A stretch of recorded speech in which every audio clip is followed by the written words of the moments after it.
3월 7일 법률방송 러투데이 시작하겠습니다. 첫 소식입니다. 이명박 전 대통령 친형 상왕이자 만사 형통으로 불렸던 이상득 전 의원이 오늘 검찰에 재소환됐습니다. 오는 14일 이 전 대통령 소환을 통보한 검찰이 이 전 대통령 직접 대면 조사를 앞두고 막판 다지기 수사에 총력을 기울이는 모양새입니다. 석대성 기자입니다. 한때 상황으로까지 불렸던 이상득 전 의원은 휠체어를 탄 채 면도도 안 하고 머리는 헝클어진 초췌한 모습으로 검찰에 나왔습니다. 이상득 전 의원은 취재진의 쏟아지는 질문에 눈을 질끈 감고 아무런 답변도 하지 않았습니다. 이팔성 전 회장에게 인사청탁 대가로 돈 받은 거 인정하십니까? 이 전 의원은 이팔성 전 우리금융지주 회장으로부터 대선 자금과 인사청탁 등 명목으로 거액의 금품을 받은 혐의를 받고 있습니다. 이상득 전 의원은 이외에도 김소남 전 의원의 4억 원대 공천원금 제공 의혹, 중견기업 대보그룹 및 뉴욕제가 브랜드로 유명한 ABC 상사의 수억 원대 불법 자금 제공 의혹에 관여한 혐의도 아울러 받고 있습니다. 현재까지 이 전 대통령 관련 의혹이 제기된 불법 자금 수수 액수는 100억 원이 넘습니다. 검찰은 최근 MB멘토 최시중 전 방송통신위원장과 MB 동기 천신일 세종회장, MB정부에서 왕차관으로 불렸던 박영준 전 지식경제부 차관 등을 압수수색한 뒤 소환해 관련 사실을 추궁했습니다. 앞서 검찰은 불법 자금 전달 혐의로 MB 사위 이상주 삼성전자 전무를 이틀 연속 불러 조사했고, 다스 의혹과 관련해선 MB 큰형 이상은 다스 회장과 아들 이시영 전무, 조카 이동영 부사장 등을 불러 조사했습니다.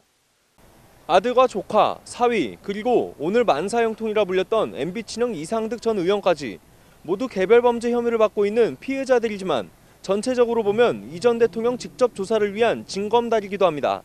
이 전 대통령 소환 통보일인 14일까지 이제 꼭 일주일 남았습니다. 법률방송 석대성입니다.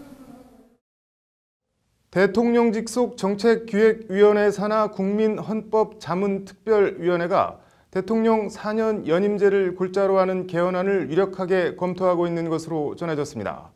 헌법자문특위 관계자는 법률방송에 내일부터 이 같은 내용이 담긴 헌법 개정 시안 조문 작업에 착수해 오는 13일 문재인 대통령에게 보고할 계획이라고 밝혔습니다.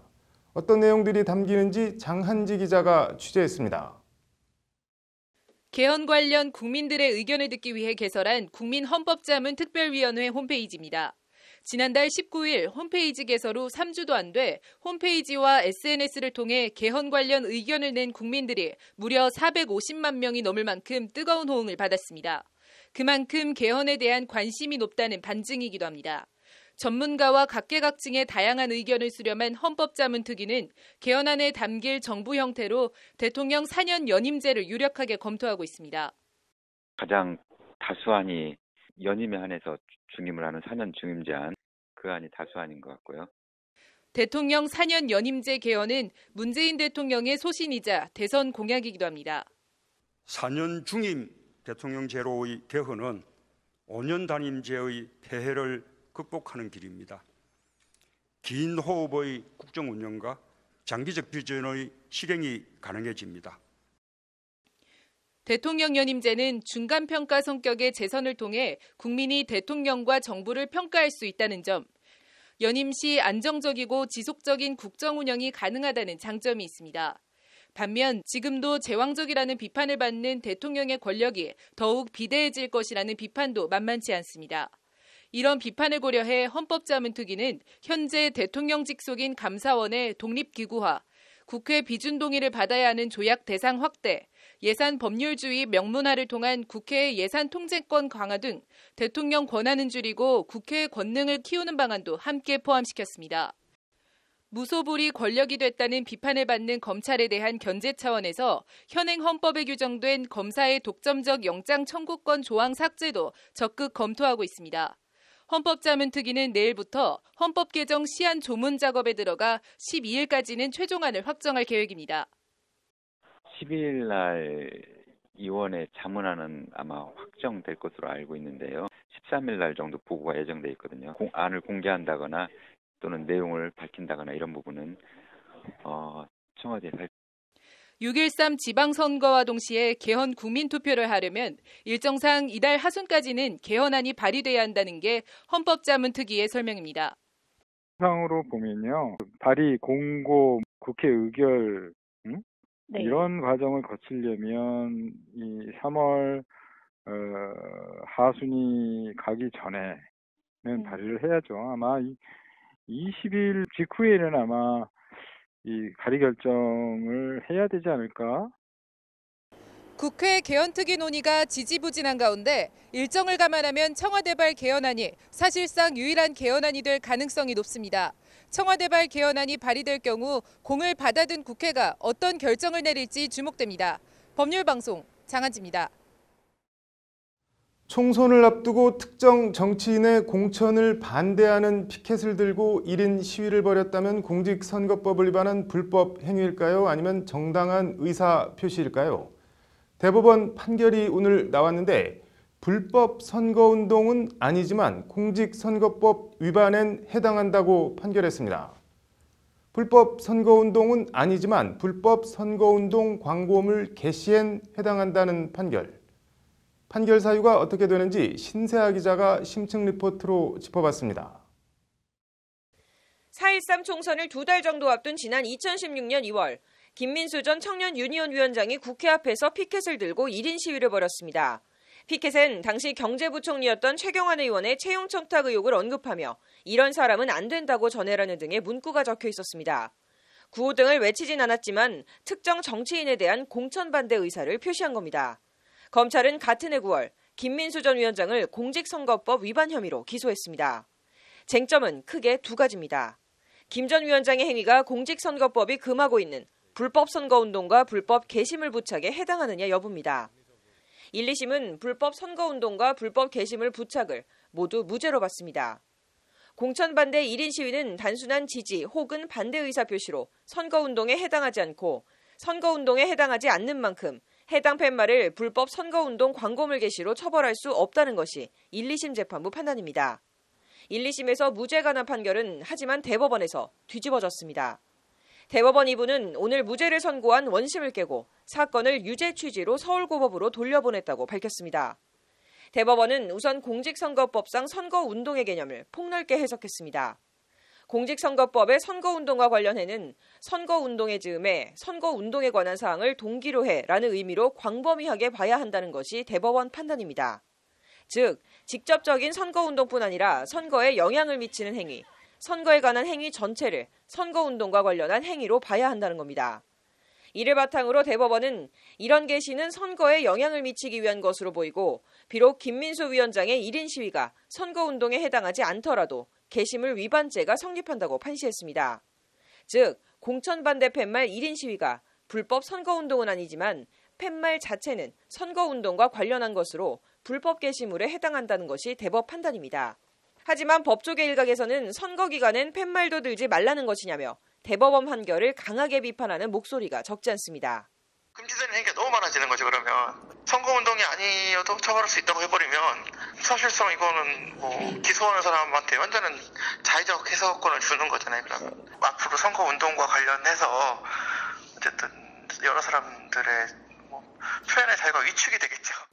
정치적 의사표시와 표현의 자유에 대한 지나친 제약이라는 비판이 일각에서 제기되는 가운데 파기환송심 재판부가 어떤 판단을 내릴지 주목됩니다. 법률방송 신세아입니다.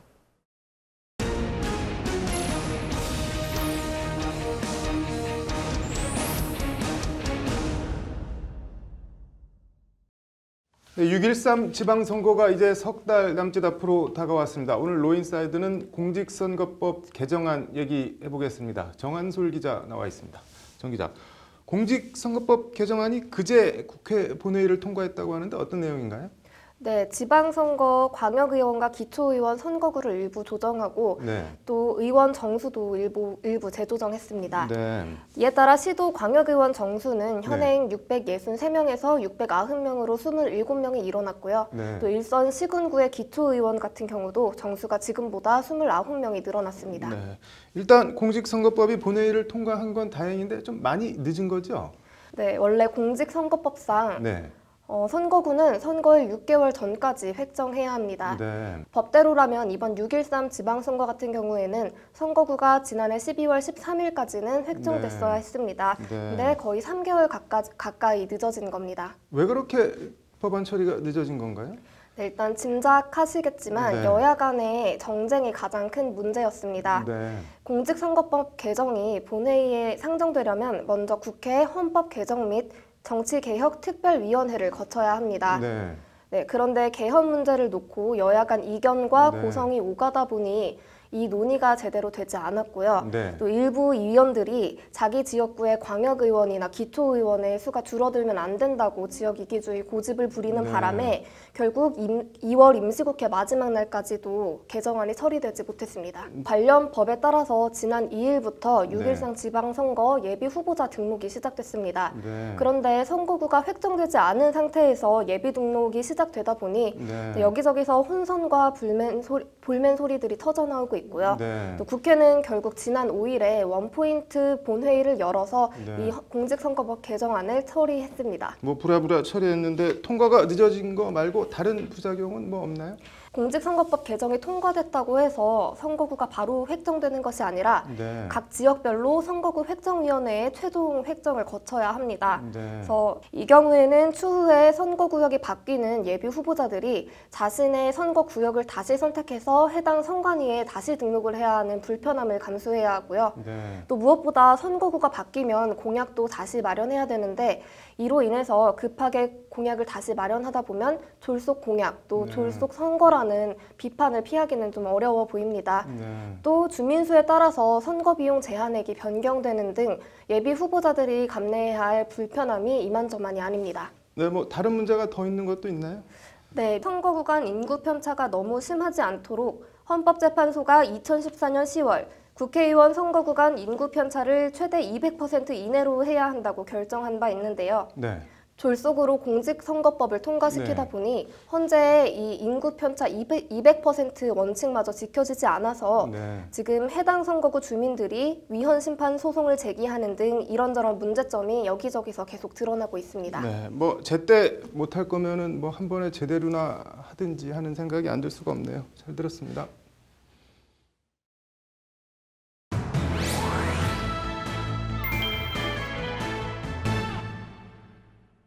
네, 김수현 변호사의 이슈 속 법과 생활, 안희정 충남지사의 성폭력 고소 얘기해 보겠습니다.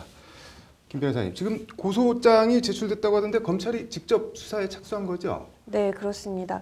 서울 서부지방검찰청에 고소장을 제출했고 검사 네. 4명으로 수사팀을 구성해서 수사에 직접 착수를 하기로 했다고 결정했습니다. 네. 그리고 안전지사 측에서도 변호인단 구성에 착수했다고 알려졌습니다.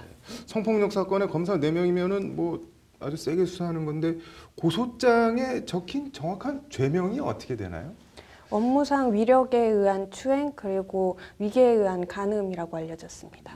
업무상 위력에 의한 추행 이거는 뭐 어떤 건가요? 업무상 위력에 의한 추행이라고 하면 어떤 업무적이거나 고용관계에 있어서 상급자가 자신의 밑에 있는 사람에게 네. 자신의 지위를 이용해서 이런 위력을 행사해서 객관적으로 성적 수치심이나 혐오감을 일으킬 수 있는 추행 행위를 하는 것을 말합니다. 그러면은 위계에 의한 간음 이거는 또 뭔가요? 우선 위계는 상대방을 속이는 것을 말합니다. 그래서 네. 위계에 의한 간음이라고 하면 상대방을 속여서 간음 행위를 하는 것인데요. 네. 그런데 이게 위계에 의한 간음이라고 한 것은 위계 등에 의한 간음이라고 봐야 됩니다. 즉, 네.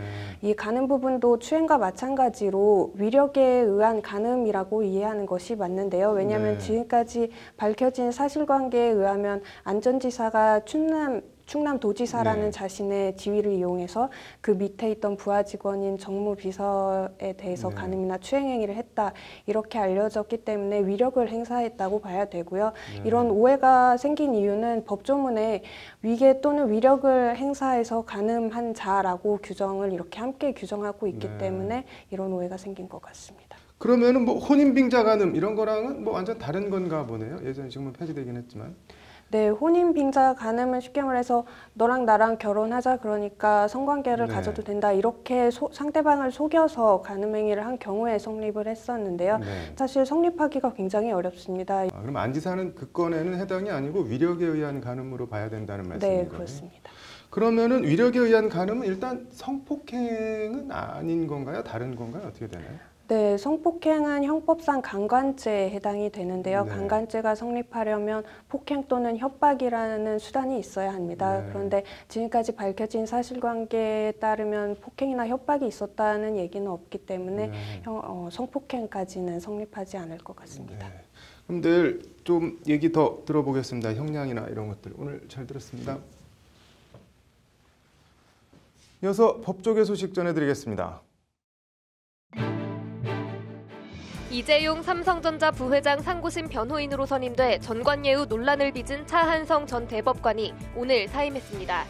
한편 당초 이 부회장 사건을 제2부에 임시 배당했던 대법원은 전산 추첨을 통해 제3부로 정식 배당했다고 밝혔습니다.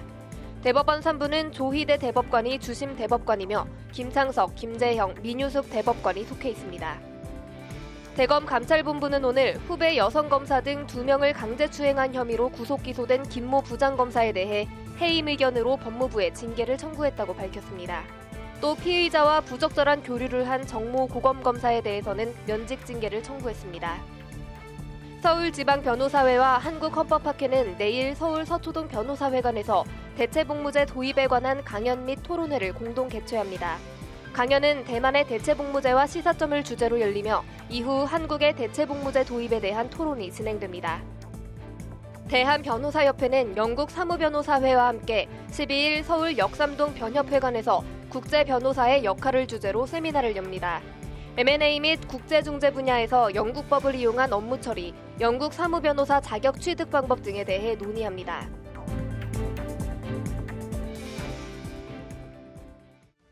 (3월 7일) 로투데이 마치겠습니다. 시청해주셔서 감사합니다.